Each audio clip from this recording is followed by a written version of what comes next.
Now, if he decided to never write another horror book again at this point in his career, do I think he would have gone on to still be a successful author? I do. I think he's just too good in whatever he writes to where that wouldn't, it wouldn't be the case. But would he be as successful?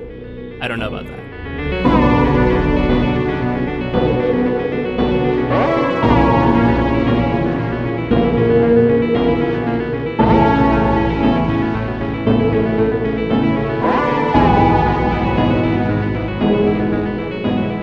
Welcome, friends, to episode 298 of the Ink to Film podcast, where we read the book and then see the movie. I'm filmmaker James Bailey. And I'm writer Luke Elliott. And this week we discuss Rob Reiner's 1990 film, Misery.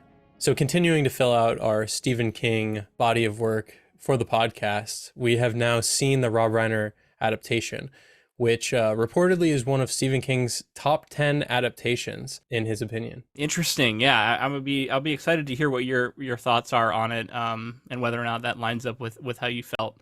This was, I think, my first time seeing this thing all the way through. I'd seen clips of it, but never the whole movie. Definitely an experience. I do want to apologize. I'm feeling a little under the weather. Just seems to be a cold, but it is worsening. And I'm a little bit congested, so if you hear me sounding a little off today, that's what's going on. Playing through it, though. Yeah. Keeping me in, coach. So you say it's the first time you've seen this. Was it, did it live up to the book for you? What are your first reactions to it here? I enjoyed it. I had a good time. I noticed we had William Goldman as the screenplay author, which is the author of The Princess Bride, another favorite from the podcast. And I thought, a fun connection there. And previously worked with Rob Reiner for The Princess Bride as well. So that team, the team behind, Princess Bride is here in Misery as well. Right, which is, that's one of your favorite movies, right? So love Princess Bride, yeah. I don't know, man. I am a bit mixed about some of the changes. There was an element of humor that was definitely introduced to this movie that I think is not there in the book. And for the most part, it worked. These characters, Virginia and Buster, are kind of like comic relief as Buster's investigating Paul Sheldon's disappearance. They definitely felt like Rob Reiner characters, right? Yeah, definitely. In watching this, it feels different because, we get Stand By Me, which we also covered. Rob Reiner. He directs Stand By Me before he directs Misery. So this is his second Stephen King adaptation. And from what I understand, he actually saw The Shining in 1980 and was like, oh, I want to make Stephen King adaptations. And then, his production company is called Castle Rock, which is a reference to Stephen King's work. Sure. Castle Rock Entertainment. Yeah, this is a famous one. I think a lot of people I've heard tout this one as one of their favorites. I thought there was a little cheeky Shining visual reference at one point, which is a bit of a spoiler, so I'll wait until we're past our spoiler break. It definitely felt like this was designed to appeal to Stephen King fans in a way that some of the adaptations don't. It was fun. I do think the look of it is a little dated. It's one of those things where there's certain films from the 90s that you look at and go yeah, this looks like it's right out of the 90s. I don't know what it is. It's I don't know if it was an aesthetic choice at the time to favor just really bright scenes constantly and have very little shadow. And almost everything looks overlit to me. But this film is not alone. A lot of films from the 90s looked this way. Do you know if that was just a decision people made, or if that was something to do with the technology and lighting at the time? Well, I know that it's not just it's not that they're being held back by the technology, because there are movies from that time period that don't necessarily look the way that you're saying. So in my opinion, it's a directorial choice and a director of photography choice that they are more interested in. I think that they definitely play with, cinematic lighting here. I guess I get what you're getting at, because this is it could be considered a very dark and dramatic story. I don't remember right now seeing a lot of that represented with shadow and sort of there was a couple of scenes, right? A couple of moments where they would do it, but 90% of this movie is extremely well lit. And it could be an aesthetic choice, just as approaching this story, maybe there was something about that they didn't want to maybe lean into that style of lighting. So it really comes down to creative choices. But again, I'm thinking back to Princess Bride and Stand By Me, those movies both kind of look similar. So it could also just be a Rob Reiner. That's how he likes his films to look. Sure. And those are 80s movies as well. So Yeah. maybe late 80s, early 90s kind of thing that you're seeing. Yeah. There wasn't a lot of visual artistry going on that I found myself in awe of, like I am with some of my favorite movies that we watch on this podcast, where I'm like, oh my god, I love the way this looked, and it was so cleverly done, and the color was just right, and it was so moody and like evocative. Like there was Sure. just very little like that for me here. It felt kind of workmanlike. Like we're going to show you the scenes, and we're going to let the performances carry, and they are good, and Kathy Bates in particular is fantastic in this movie, and I think absolutely kills it, as Annie Wilkes. And I think there's a reason that she has become sort of synonymous with Annie Wilkes more than the character in the novel. Like everybody thinks Kathy Bates now. Instantly like career making role here. She Yeah. absolutely kills it. I do want to talk about visually what you're talking, some of the stuff you're talking about though, because I was thinking about this film is purposely stripped back in some ways. And Mm, I think specifically one thing was striking me so much. I think this is harkening back to thrillers, not of the 90s, 80s, 70s, having seen Psycho in the last few months. I was thinking a lot about the way that Alfred Hitchcock shoots and the way that the shots, I don't want to call them predictable, but they are, you kind of know, you're not like necessarily surprised by the shot selection, but when you objectively look at it, and this is something I was kind of mulling over, it's almost like the correct choice of shot with a thriller. It does a lot to help build tension. It's going to convey certain information to you, like a cutaway to a tighter shot is for a reason. They're mm, showing you something purposely. I guess in the 50s it's not a ton of misdirection. Like the thriller and the misdirection is like in the actual story itself. yeah. And yeah, I just felt like a Hitchcockian look to this. And then I felt really vindicated when I was doing my research, because I read that Rob Reiner studied Alfred Hitchcock's movies to figure out how to shoot a thriller, watching every single one before filming this. Yeah.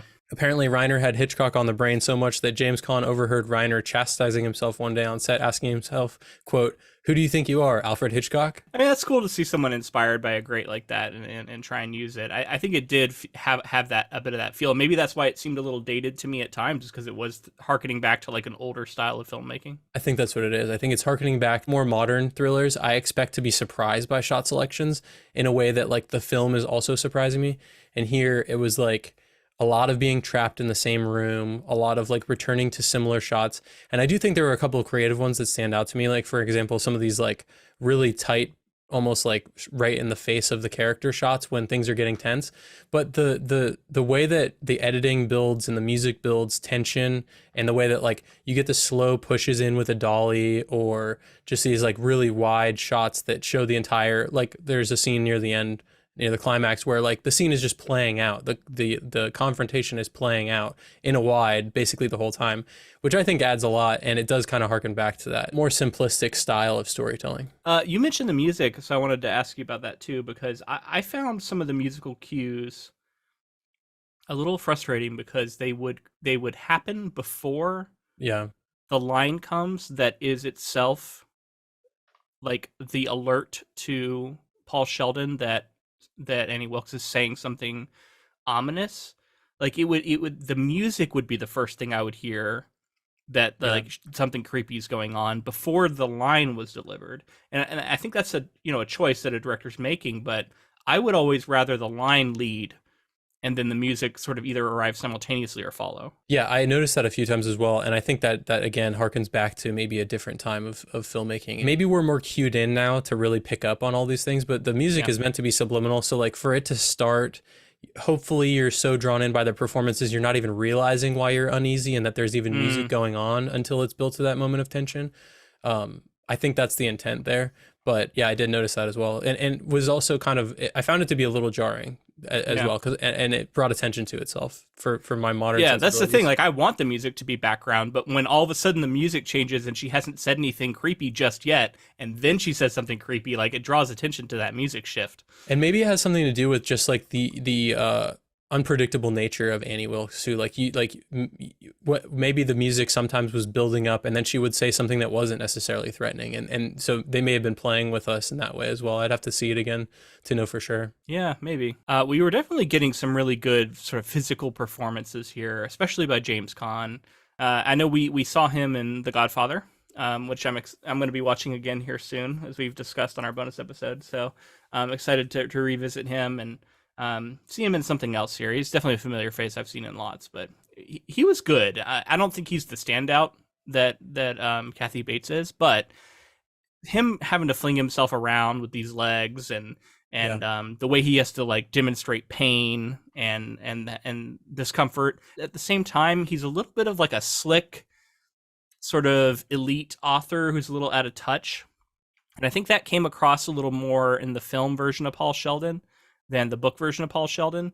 Maybe just because Stephen King like inhabits the role of an author so well that he's able to show us like all these different sides to it and make it a little bit less glamorous. Whereas this version of Paul Sheldon is such a glamorous, like New York elite, right? Like in some ways, I didn't want to be on his side when he would be so dismissive and kind of turn his nose up at some of the just like folksier moments that were coming from Annie Wilkes. It was a little snobby at times, and so it kind of muddied the water a little bit. But then Annie would turn around and do something so horrible that you're then right back on his side. But I thought that was a little different than what we got in the book, where Annie was out of the gates like a little more immediately creepy and dangerous seeming, and the danger of the situation was driven home earlier in the book, whereas here I think they kind of let it draw out a little bit.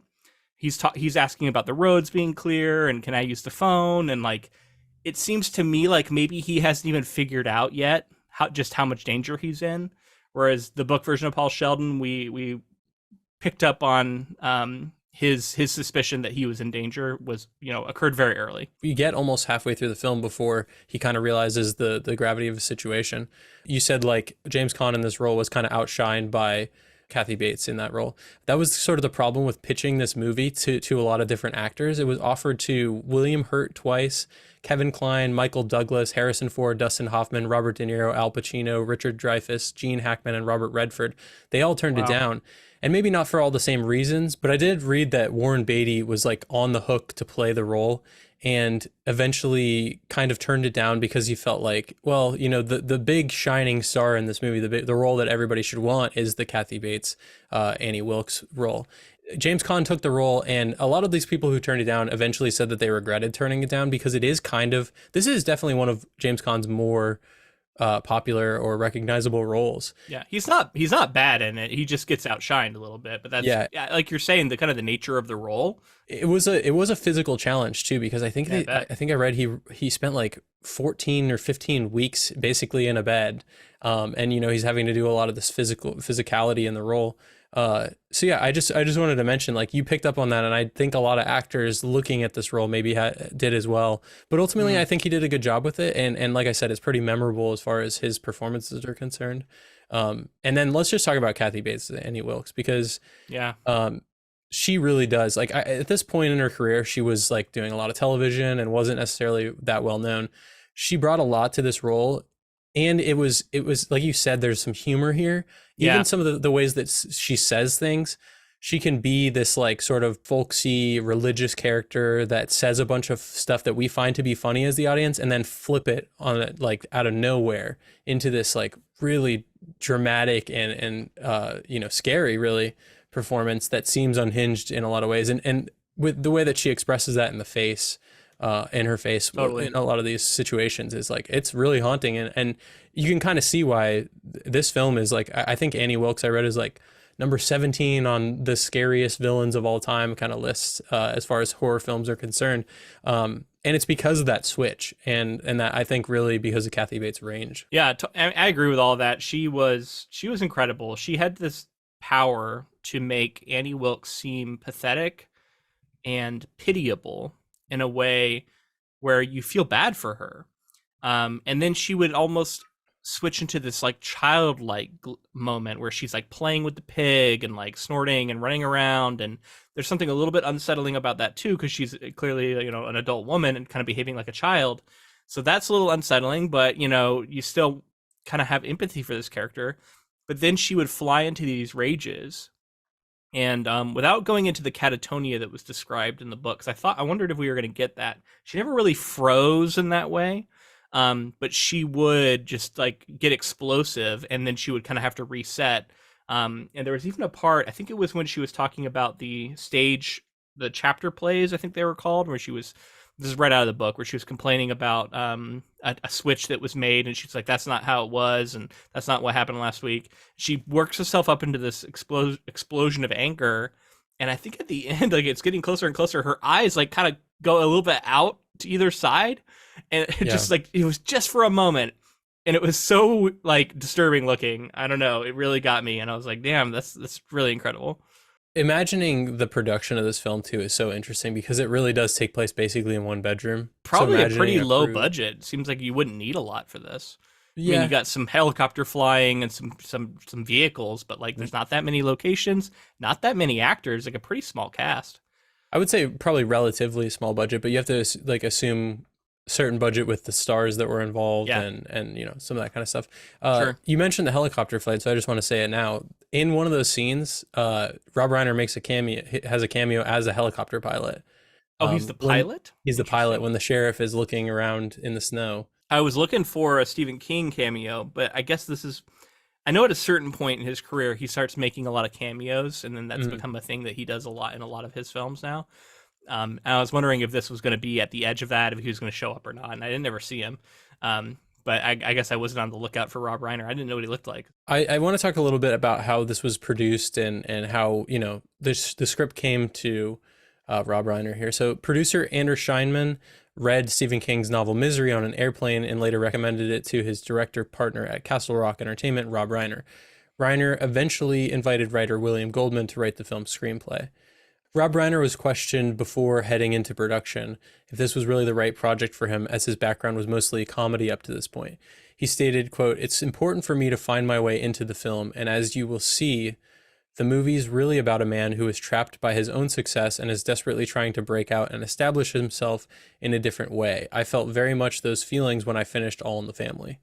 And I think it's important to note and interesting to note that Rob Reiner chose to key in on that part of Stephen King's work, because that's sort of what he related to, because there are a couple other layers that aren't as important really to the story here. Specifically in the book, we had the addiction, which was somewhat addressed. Like he was clearly using some of the pain medications and things like that, but it wasn't. Early on he stops taking them and just starts sort of squirreling them away, and there's no real addiction element to it that I could detect. It wasn't like he was relying on her for more drugs that he desperately needed. That's what he keyed in on, and he wanted to tell that story. And I think he does a good job of it because, like we talked about last week, someone being trapped with a certain character, an author being trapped with a character, and then physically trapped in this story. So as far as other things in the production, William Goldman wrote 2 other adaptations of Stephen King's work after this one here, and that was Hearts in Atlantis in 2001 and Dreamcatcher in 2003.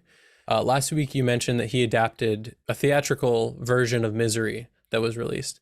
And it was actually William Goldman adapting his script for the stage from this film for that 2015-2016 Broadway season, which had Bruce Willis as Paul Sheldon and Laurie Metcalf as Annie Wilkes. I was thinking about how much this would work, like how well this would work as a production like that, because it's kind of a narrow focus and there's not a lot of characters, and I don't know, it just seems like it would work. Circling back to how Stephen King sells the rights to Misery, he was initially skeptical that a Hollywood studio wouldn't be able to make a faithful version of this film. But he was impressed with one adaptation of his work, Stand By Me, and agreed to sell Misery under the proviso Rob Reiner would either produce or direct the film. Yeah, and I remember us talking about how much he liked that adaptation. I agree with his take on that one. I think that is one of the best ones I've seen. I'm not so sure about this one. I think you can already pick up on that. It's certainly not bad. It's certainly at least a solid adaptation. I am not convinced that it is on that level of Stand By Me. Or even some of the other ones we've seen. Yeah, I can see why you'd feel that way. I mean, like Stand By Me is like so relatable for anyone coming of age sort of thing. And this story is like, after reading the book, it's a bit different than what that's set up as far as expectations in a Stephen King story. It's adding a really cool performance element to some of that work that was going on there, while stripping back some of the things that made it maybe more layered.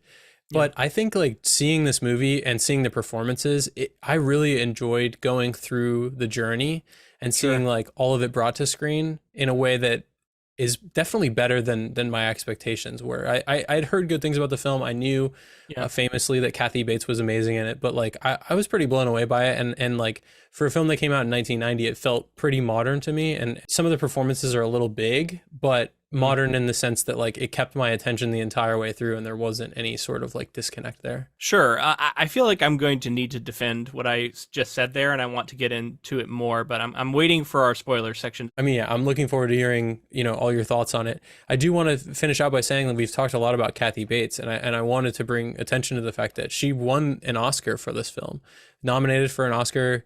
I think also she may have won the Golden Globe in this film as well. And as far as a massive moment, she's the first woman to win a Best Actress award for a horror film. Wow. In 1990, yeah. And honestly, well deserved. I think her performance is the thing that stands out most for me. But yeah, let's move into spoilers, man, because I got stuff to say, but it will require getting into what happens at the end. Yeah, let's do it. So after a serious car crash, novelist Paul Sheldon is rescued by former nurse Annie Wilkes, who claims to be his biggest fan. Annie brings him to her remote cabin to recover, where her obsession takes a dark turn when she discovers Sheldon is killing off her favorite character from his novels. As Sheldon devises plans for escape, Annie grows increasingly more controlling, even violent, as she forces the author to shape his writing to suit her twisted fantasies. And honestly, all of that plays out pretty well. But in the book, we get this meta-narrative where we're seeing the thing that he is writing. And we're seeing him write it in such a way that it is like he's synthesizing what's happening to him, and we're seeing it come out in the narrative. And all of that element's really cool. I knew that wasn't going to make it into the movie, because how do you really do that unless you show us the nested narrative as like a separate little mini film, which would be maybe the way to do it. I was kind of hopeful that would be the case, because like I know that would balloon the budget and it'd get us into period piece sort of set design and everything like that. Could have been kind of fun though. It would have been cool to see, like, and you could bring in some really famous actors for those roles as well, and it'd be a cool way to like pit the two narratives together. Because, like we said in the book episode last week, the what's going on in his narrative is also sort of drawing parallels to what's going on in the real world. Yeah, it's really important, and it gets really into the struggle to force yourself to write a thing, and the struggle to write a thing that you at first are against, but then you like come around on it, and then he finds ownership of it. And then at the end of the novel version of the events, when he lights the manuscript on fire, it's revealed that he had hidden it. In the movie, it's clear that it was the actual manuscript he wrote that he is burning here. And when he goes on to have success later, it's for a new novel, which is just a different, less complicated version than what happens in the book, where it is Misery's Return that he wrote for Annie Wilkes, that he makes millions off of, and that he finds success with. And so he's always going to have this complicated relationship with this work that he wouldn't have made without her.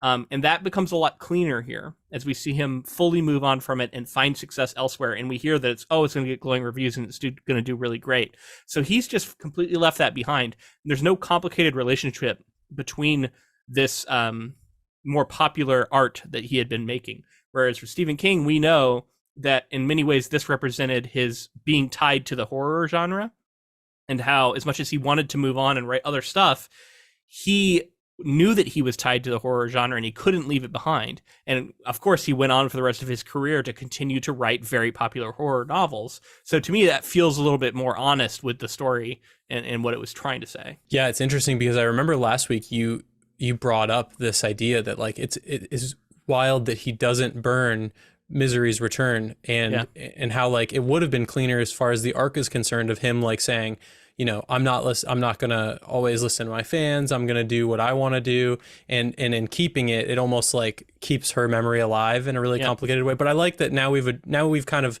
stayed with it for another week, and it feels like another interesting wrinkle to a story to have a character be conflicted in that way. I was surprised, but I enjoyed that aspect of it because I think it's true to life.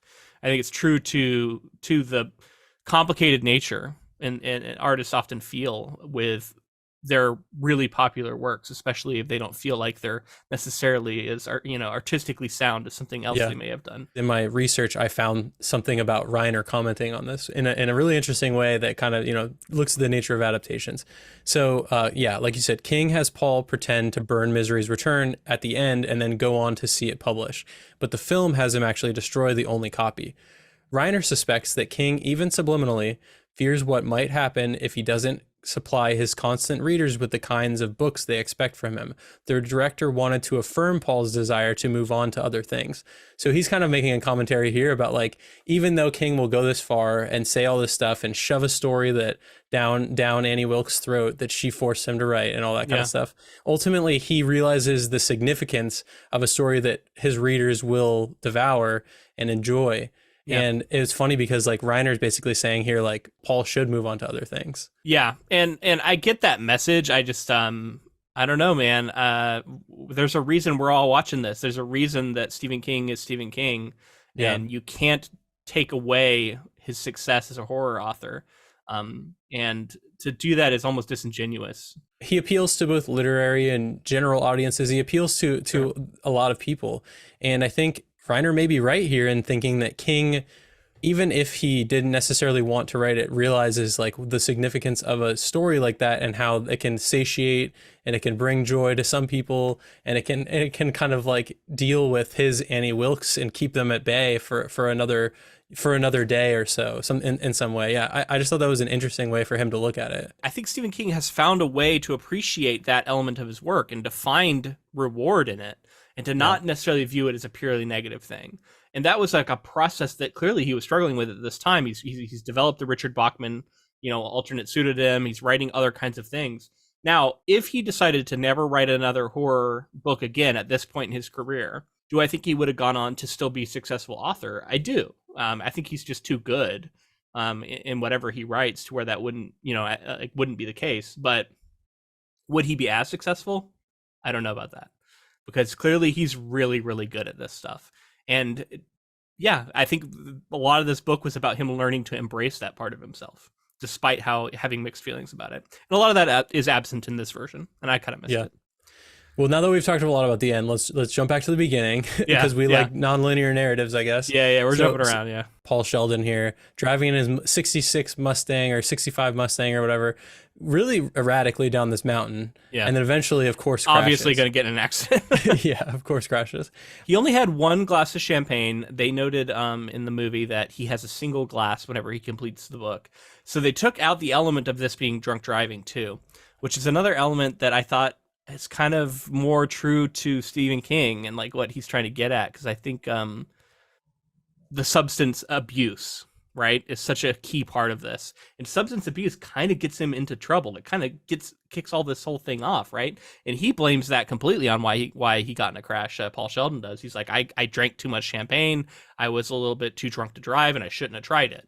Yeah, in the book. Whereas here he's had a single glass. He seems sober, and it's really just that he's like, I don't know, being very cavalier and kind of speeding and driving a car not suited to the weather, I guess. Annie Wilkes comes in and pulls him out, and in a feat of strength that I did not see coming, fireman carries him up a snowy mountain back to her place. And I kind of wondered how she was able to attain that in the book, but we see it here. She just throws him right over the shoulder. Yeah, I mean, you gotta, I guess, just that farmer strength.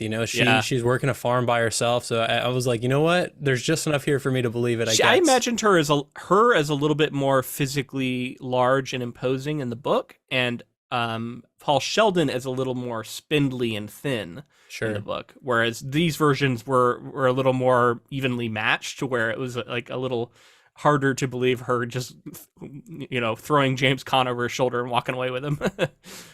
So how about that reveal when she pulls back the covers and he sees his legs for the first time? Yeah, that was really good. I wanted to say, like, there are certain horrific moments in this movie that land so well. They're really well done. I thought the reveal of the legs was harrowing. Again, I went through some similar injuries in a car accident. I've talked about this before. Mine looked pretty different than this, but I did notice there was some similar verbiage being used, compound fractures and stuff like that. I didn't see any of that in what we were shown. So in many ways, this also felt like it was almost tastefully withholding. And I think that's why we also got the change later, which we can talk about, where there's a long history, I feel like, of directors choosing to change the main weapon that like a Stephen King villain uses for whatever reason, to swap it from a bladed weapon to a hammer, to drop it from a hammer to a bladed weapon. And so we get the opposite of The Shining here, and instead of the axe that Annie wields in the book, we get this sledgehammer. Yeah. It's still a horrific scene, but not as gory as chopping off a foot would have been, Like it is. Yeah, it's interesting because I guess I'm no medical expert, but I thought that a compound fracture was like bone through skin. It is. And I guess I didn't see. And that's what I was saying. I didn't see. Now there was like little blood spots, but yeah, we didn't see any bones sticking through skin. And the other thing was later on in the movie, she's like, "Oh, your legs are getting so much better." And right before she re-injures him, right, and hobbles him. His legs look fine when they show them. They look like they're fully healed. They do. And I'm like, if he had compound fractures and they were never seen to, other than just like splinted, no surgeries, like they would not be fine. They might heal over, but they would not look like just normal legs that nothing ever happened to. Was it something that like viscerally affected you in any ways? Like, was it something that like turned your stomach or anything, or was it kind of just like because it stayed more sanitized? I'm just saying the injuries in general. Seeing someone dealing with similar kinds of injuries. I had a big old external fixator screwed into my leg, and seeing that evokes it more to me than seeing what he had going on here. I don't know. It looked horrific and it looked convincing, but it didn't look convincing enough to where it connected to me to the real injuries I had. But that's just me. That other people may feel differently. Another little note I'll give just while we're on the topic, because I had very similar injuries. I know where Rob Reiner chose to do this. I think it was on purpose. But whenever Paul Sheldon transfers from the wheelchair to the bed, he has the wheelchair armrest comes off, and they transfer, right, which is just how it's done, except Annie takes his legs and moves them over first, and then he pulls himself over. That's just not how you do it. Like you move your body first, and then it's easier to pull the legs over gently to come to where your body mass is now. It's just a way to do it with less jostling, less pain. But I think he did that on purpose because we wince when we see it. We're like, she has just grabbed the legs and moved him over. So I'm not knocking the film for doing that. I think it was actually smart to do it that way. It's just not the right way to do it. And you noticing the swap from the axe to the mallet here, or the axe to the hammer here, really. It's interesting because like in The Shining, it was originally a mallet and it becomes an axe. It's the opposite here. I feel like if you're doing that, and he clearly was influenced by The Shining to want to do Stephen King works, he must have done that on purpose, right? Again, it makes it a much less gory scene than it would have been. It definitely does. And I actually read that William Goldman stated that the reason he decided to adapt the book to film was because of this gruesome scene and the effect it would have on the audience. He loved the scene and argued for it to be included with the axe, but Reiner insisted that it be changed so that she only breaks his ankles.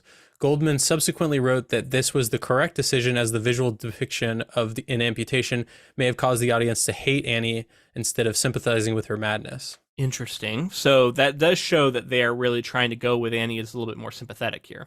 Yeah. That betrays that to me.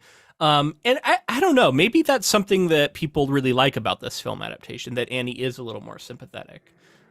Because I would say the Annie we get in the book is not sympathetic, ultimately. No. Yeah, I don't think so. She does enough. I mean, this version has also killed a bunch of babies, so I don't know how sympathetic we should be finding her.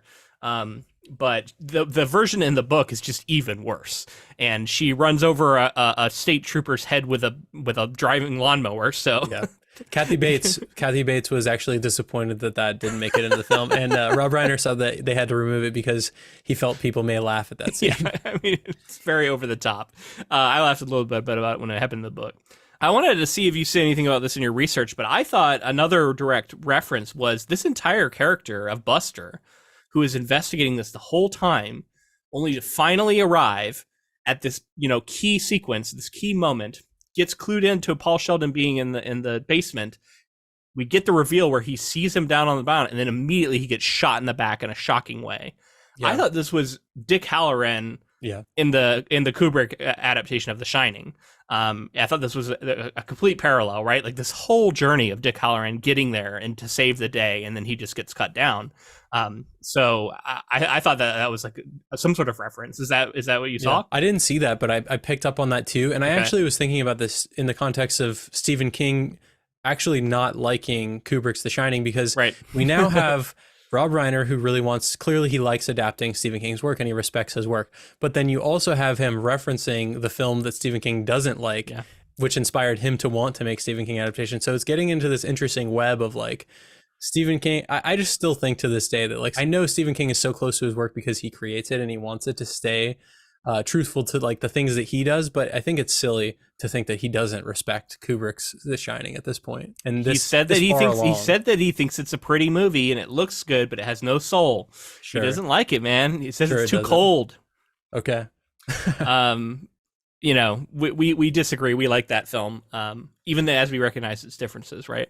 And here, I think he's probably more okay with it because this is an invented character who is a stand-in for another this trooper character who gets his head run over with a lawnmower in the book. So if anything, this is actually like a gentler fate for this Buster character, whereas Dick Hallorann survives in the version of The Shining, which is, I guess, a book spoiler, but not a big one. It's just quite different. So while we're on the topic of Buster, I thought him and Virginia were actually quite cute together.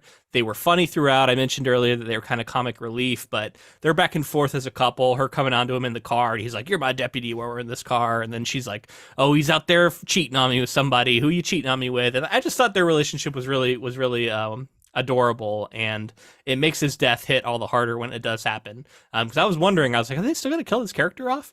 They sure do. So that was definitely a shocking moment. You know, I think he spares us seeing Virginia's reaction to finding out about her beloved husband dying. But maybe that's for the best. Yeah, that would have been brutal. I love those characters. You know, I think they really round out the film in a way that I felt like the police were, you know, kind of throwaway characters in King's story because they just show up and well, we're so locked into Sheldon's perspective, we don't ever see what's going on with the investigation. It's only his like imaginings, because he has very vivid imagination. He imagines what might be going on, but we never actually see it. yeah, reading the novels and like sort of deducing some things and working his way through it, the mystery I thought was fun. And again, I thought that it was the way to break away from locking us into that room, because we are very locked in that room. Yeah, but you know, I think the audience wants to feel some of the investigation to there too, because I did find it intriguing, and it's an interesting element even for people who've read the story.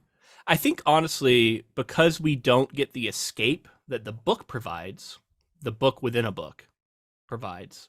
Yeah. We instead see the investigation. That's our moment outside of this story, and we get to see something else. We get to see the investigation. Whereas the only thing you get in the book is when we actually are reading what's being written. I kind of prefer that, but I can see why the choice was made. I did want to again circle in on this little bit of elements of humor that I actually thought worked really well. One of them that I thought was hilarious was when Paul Sheldon pees in that little container, which, by the way, totally legit. That's what those things look like. Yeah. And then she's just waving it around while she's talking, and his eyes just as he's like, oh, he's horrified. It's going to splash on me. Yeah, he does not want that on him. One of my favorite, like gesturing everywhere. That was really funny. Yeah. One of my favorite moments is he first gets the typewriter down and he starts typing away, and you're like, oh, I guess he's gonna start. And then we cut to the shot where it just says fuck on I thought another Shining reference. You think? All work and no play. I almost thought we might get that. Yeah, it was funny, and there was definitely just like a lighter overall tone, at least to the humor elements, even as we do get into darkness. So it's like maybe you could argue a little more dynamic in that way.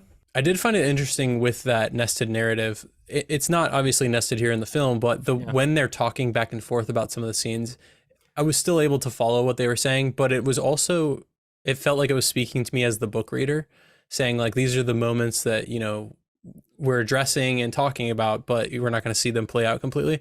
I'm curious like how much of that is picked up by audiences who didn't read the book, and just in general, some of the more subtle things that are referenced but not necessarily super plot relevant. Yeah, I don't know, honestly, because even as a book reader, I was having trouble following what the plot of this Misery Returns novel really was.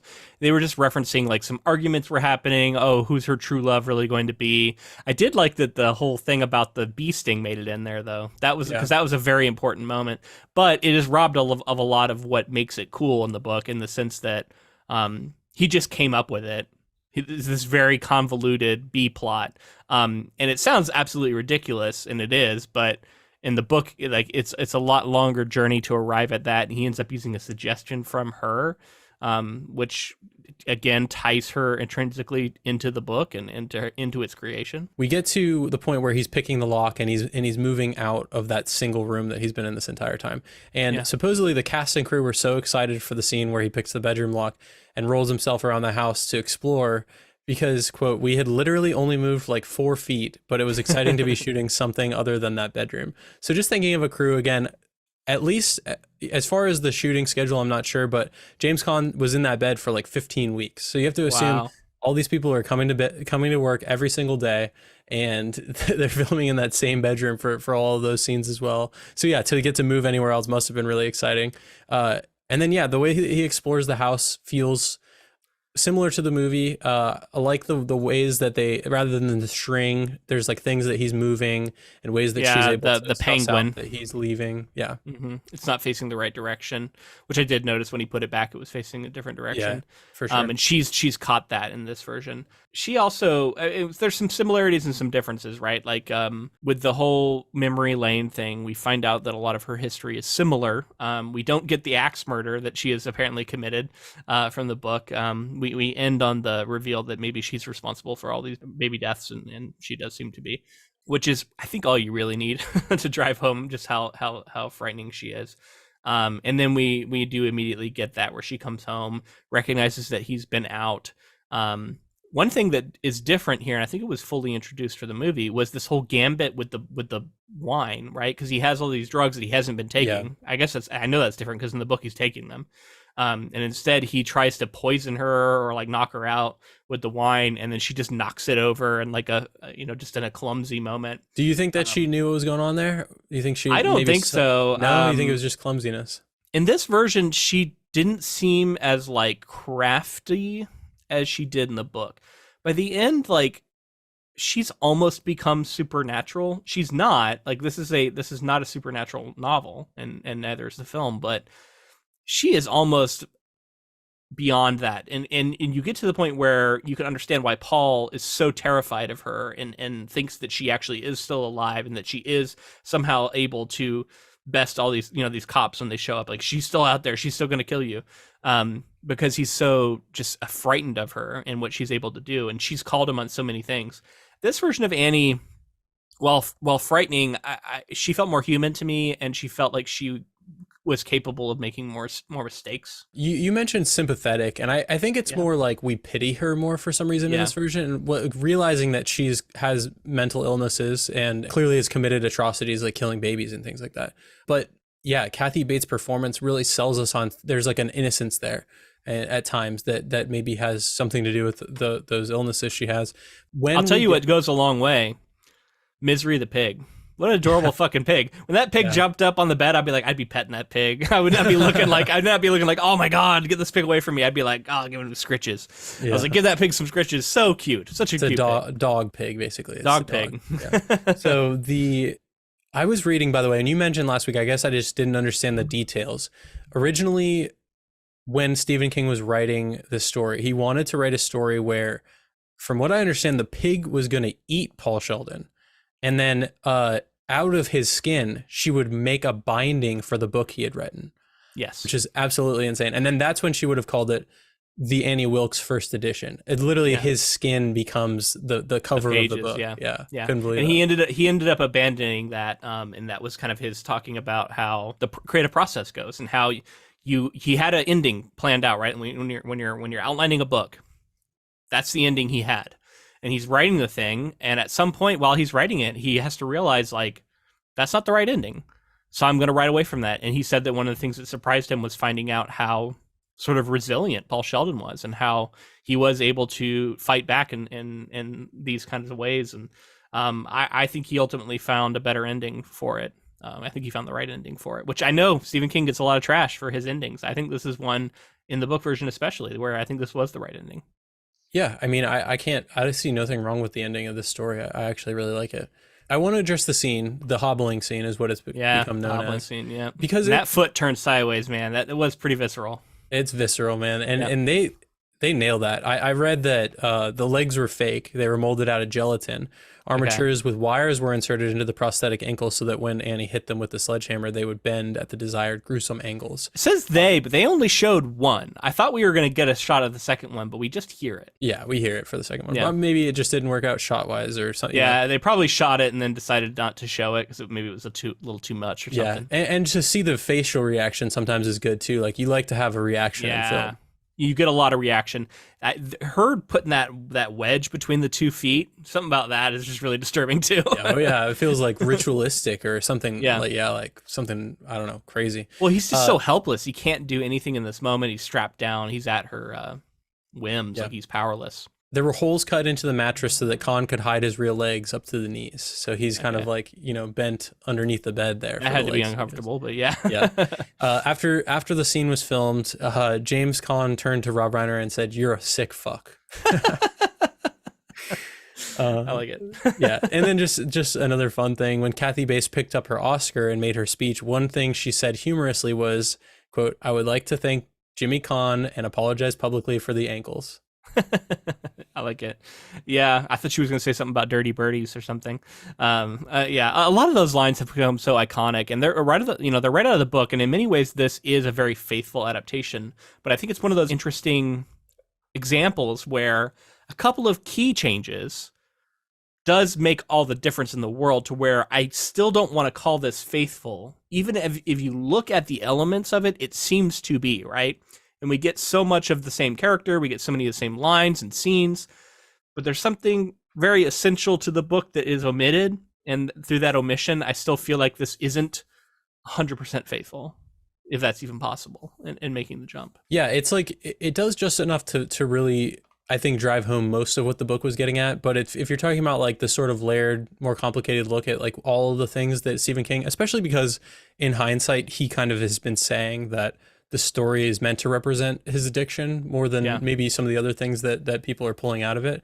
So like, if that's really the heart of what he was trying to get at, to not have that be as much of a factor in the film clearly feels like it's different. I think it's both, but I think he emphasizes that almost as like a defense. Yeah, I totally where it's see like, that. because people do get a little like dialed in on the idea that like, oh, he must hate his fans.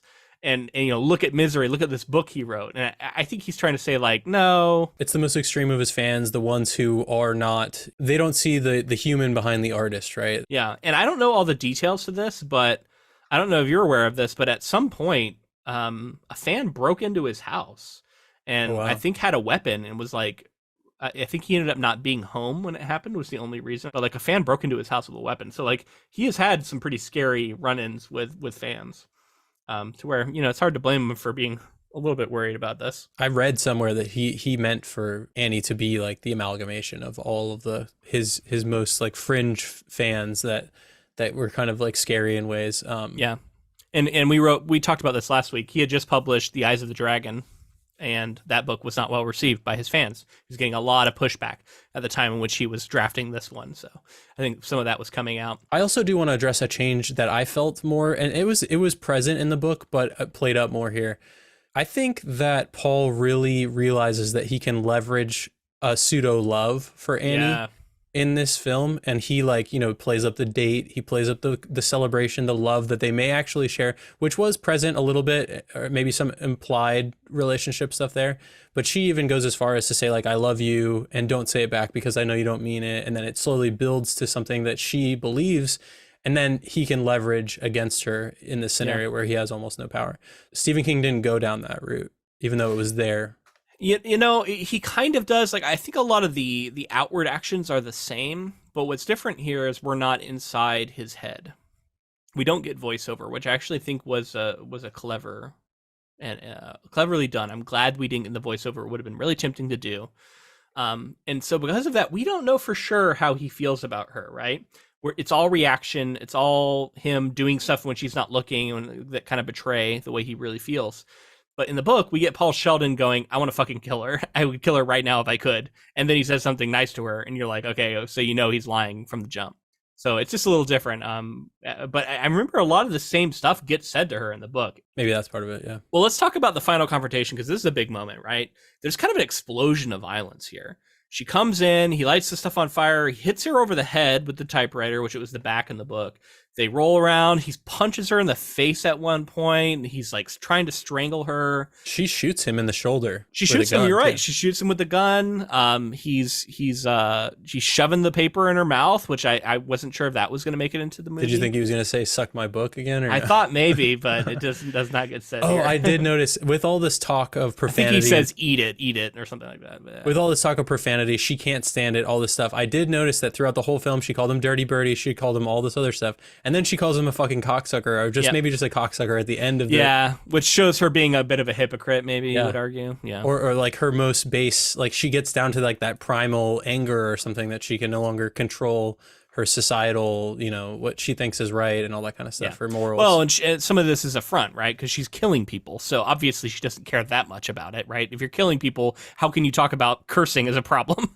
Sure. And so of course she's a hypocrite. But yeah, I mean, I thought this moment was actually like pretty dramatically violent for what we had seen so far. Yes, we had seen a man get shot through the chest, through the back, with a shotgun. Man. Pretty gruesome, pretty gruesome moment. But we saw the leg get bent, or the ankle get bent. But this moment is actually, I think, the most like as far as like a sustained level of violence. It's pretty dramatic, and I don't know. It worked pretty well for me. And then he's crawling away, and she has the moment where she jumps back on top of him. It didn't go quite as far as the book did, just because that's the nature of the book, right? The book really goes really, really far in every scene. But it was pretty close. I was surprised at how close it was. Yeah. We don't get him losing fingers. We don't That's get true. the No birthday thumb cake. gets chopped off. Yeah, No birthday cake finger. No birthday cake. But I do want to say how I like how it plays out in a wide, like this confrontation. This is the one I was referencing earlier. We get this wide, almost like bird's eye look at their struggle, where he's crawling across the ground and he's either hit her in the head, and the scramble there, and the way that plays out, so we can see that whole room that we've been trapped in the whole movie.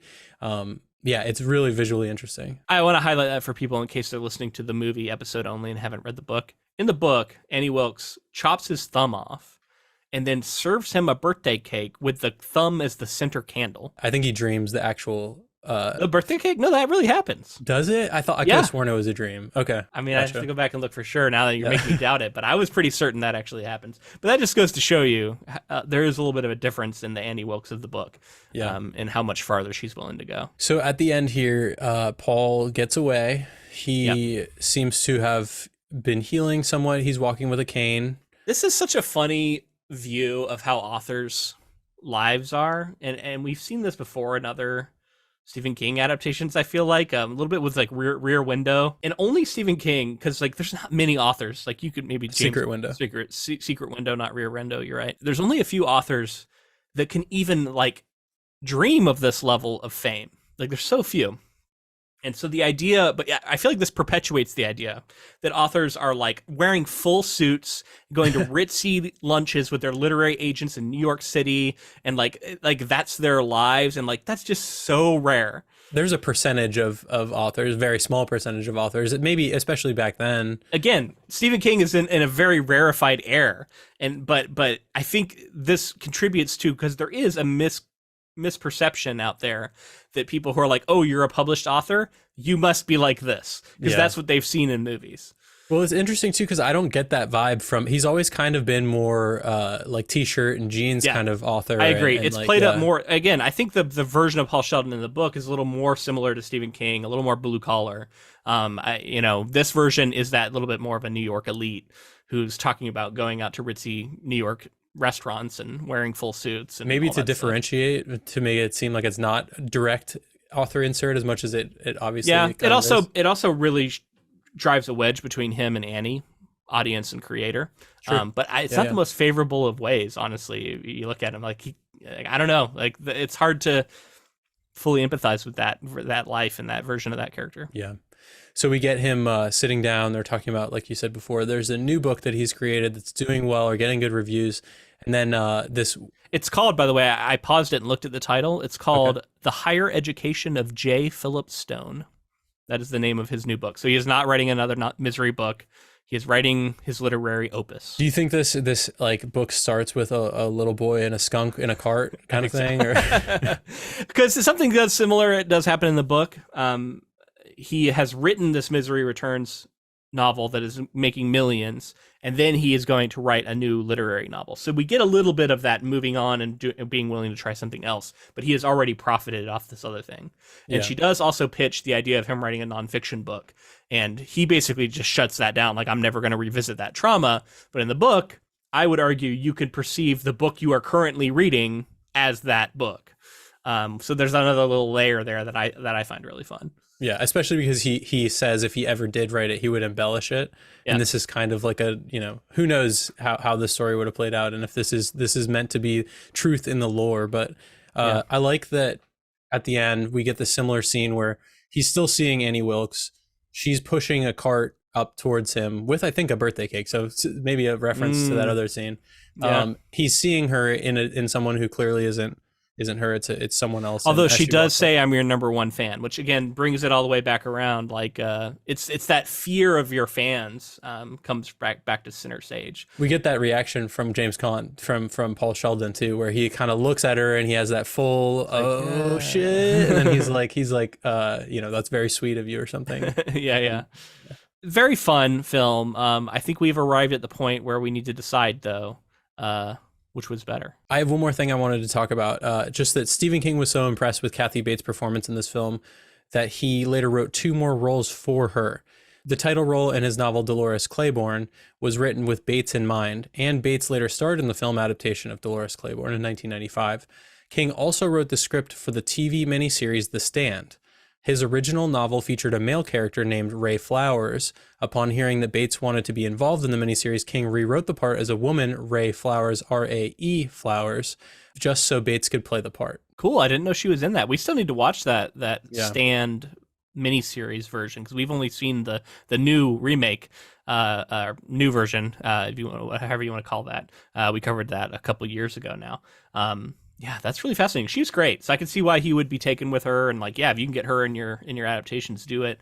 Also, Dolores Claiborne is a book I've heard referenced so many times, never read. So that one would be high on our list. There's lots of Stephen King stuff that we haven't covered yet. Let us know in the comments if there's anything you hear here that you would love to hear us talk about. And we're pretty far along in our Stephen King reading, but even so, he's just written so much. What did you say last week? 13 or 14 projects we've covered on the podcast now? I think this was our 12th. Yeah, so we've done 12, but he's got so many, right? And we've talked about how fantasy is one thing that we know he's written some fantasy. And we haven't tackled any of it. We had ever done a Gunslinger, which there's a Flanagan adaptation that's been announced that we would love to tackle. Dark Tower. Oh, Gunslinger. That's the name of the first book. The first Dark book Tower series. Yeah. So here at the end, we like to weigh in on whether or not we thought the book or film was better. I'm going to lead off first because I think I've tipped my hand here quite a bit. I do think the book was better. This was my favorite Stephen King novel I think I've read. And the even as we're moving further away from it, the more I'm like, I think this is it, man. I do still really love The Shining. That might be my number 2. It's hard to pick between them. But I really loved this thing. I explained all the reasons why last week, so I won't rehash them all here. And I missed some of the things that I found so complex. This film is what I thought the book was. And the film was good, but the book was transcendent enough to reach the level of top King to me.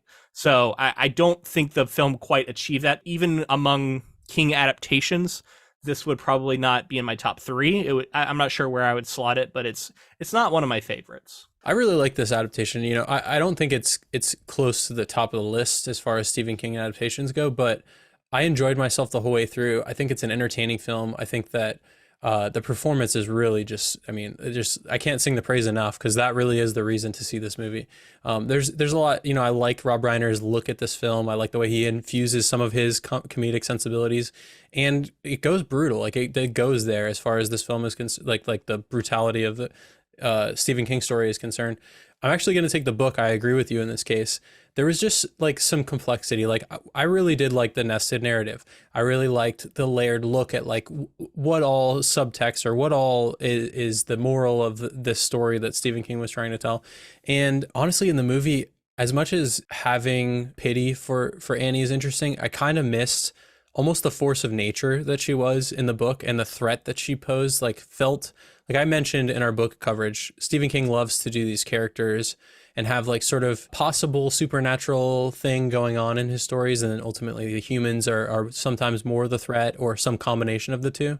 And here I feel like Annie is that human threat, but borders into that supernatural as like a force of nature, especially in the way that she's so able to like utterly break down Paul Sheldon. Like he's like basically reverting to childhood in ways that I just didn't see in the film. He's just utterly powerless, and like how it's scary that can be, and how like you can see the danger in someone like Annie. And yeah, ultimately I think Kathy Bates brought so much to this, but it didn't border into that sort of supernatural space. Yeah, it's the thing that's lost. Because they make her a little more sympathetic, you lose a bit of that terrifyingly evil and messed up version that we have in the book. Yeah. And I agree, I missed that a little bit. The other thing I didn't talk a lot about that I did miss was that addiction element, and how the idea that, you know, Stephen King said later that Annie Wilkes was his dope habit and she was his number one fan. And, you know, I think it's both that and everything else we've been talking about. But like that whole element wasn't really present here. Like substance abuse, just you kind of would be reading into it to even see that in this version of the movie. Whereas it's very on the page in the book. You can tell that there's something going on there. He's addicted to the drug she's giving him. And he relies on her for it. So yeah, I missed a lot of that stuff. So ultimately, it sounds like it's the book for both of us. Yeah. Still really, really good adaptation, a fun one. It just can't quite match the level of the original. I have one more thing I want to say about the film. I wish I would have thought of it sooner. I could not stop laughing with how often, and of course, like for a character like Paul Sheldon, it's scary, obviously, but I couldn't stop. And this is the only thing, he's obviously desperate, but every single time he just stuffs something down his pants, or he's pulling something out of his pants in the back and the front, and just the way that he's doing it, something about it was always funny to me. And it's just like, I'm going to remember this movie as like James Caan with his hands in his pants a lot. Like, there is an element of like, why is his hands in his pants when she comes barging in on him? Like, what has she caught him doing? Exactly.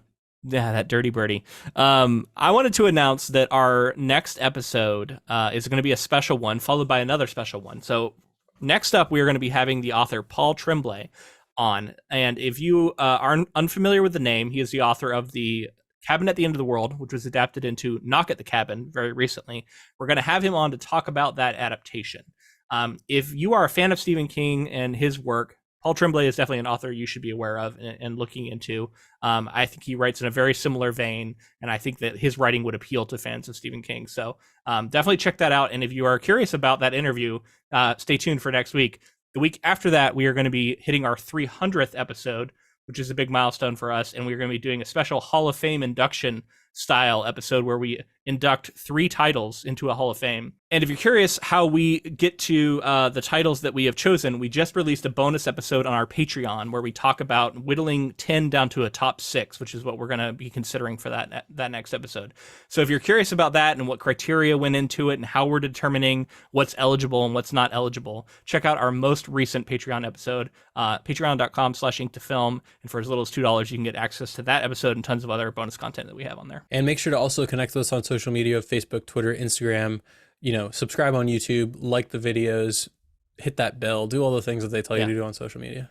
Leave a comment. Let us know that you're there, that you're listening, and what Stephen King projects you'd be curious to hear us cover in the future. Always excited to hear about that stuff. If you are listening to this podcast as audio on a podcasting platform, make sure to leave us a rating and review. That also helps get the word out and increase our visibility of our podcast. And thank you to Ross Bugden for the use of our intro and outro music. That's it for Misery. It's been a fun way to start the year off, but next week we're going to be doing something little unusual with this interview, so I'm excited about that. But then after our 300th episode, we'll be getting back to our regularly scheduled programming with the kind of thing we normally do. So exciting times. We hope that you stick with us for it, and until next time, keep adapting.